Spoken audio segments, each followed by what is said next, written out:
Hi friends, ఇంకోటి ఏంటంటే ఇంకో విషయం ఏంటంటే ఇంకోటి అక్రమ సంబంధాలు. అంటే పెళ్ళి అవుతుంది, పెళ్ళి అయినాక మళ్ళీ ఏం చేస్తారు అంటే పెళ్ళి అయినాక మళ్ళీ ఒక పెళ్ళి అయితే ఒక జంటకు ఆ పెళ్ళి అయినాక ఆమె ఇంకా ఏం చేస్తారు, వీళ్ళైనా సరే వాళ్ళైనా సరే ఇంకోరితో సంబంధం పెట్టుకుంటారు. అక్రమ సంబంధం అంటారు, దాన్ని చెడు సంబంధం అంటారు.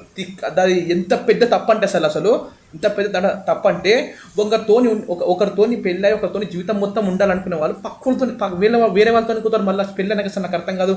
ఇట్లాంటి తిక్క తిక్క తిక్క తిక్క పనులు చేస్తారు. అందరినీ శిక్షించాలి, అందరినీ ప్రతి ఒక్కరిని. ఎట్లా అంటే మొత్తం జుట్టు పట్టుకొని ఏమో కొట్టాలి, జుట్టు పట్టుకొని స్టేషన్ వేయాలి. ఇట్లాంటి పని చేస్తున్నాను. నాకైతే నేను చెప్తున్నాను, నాకు ఎవరైనా దొరికిరనుకో పక్క చెప్తాను. నేనైతే చూడి నేను యాక్షన్ తీసుకున్నాను. వాడు ఎవరైనా కానీ, వాడు పెద్దవాడు కానీ ఎవరు దొరకని అక్రమ సంబంధాలు ఇట్లా తప్పు చేసేవాళ్ళు నాకు ఇట్లా దొరకాలనుకో పక్క చెప్తే నేను యాక్షన్ తీసుకుంటాను. నేను లీడర్ కాకపోయినా, నేను ఏం కాకపోయినా, నేను గవర్నమెంట్ జాబ్ నాకు లేకపోయినా నేను ఒకటే చెప్తున్నా, నాకు ఇట్లా తప్పు చేసినట్టు దొరికితే నేను ఊకోనండి. Thank you.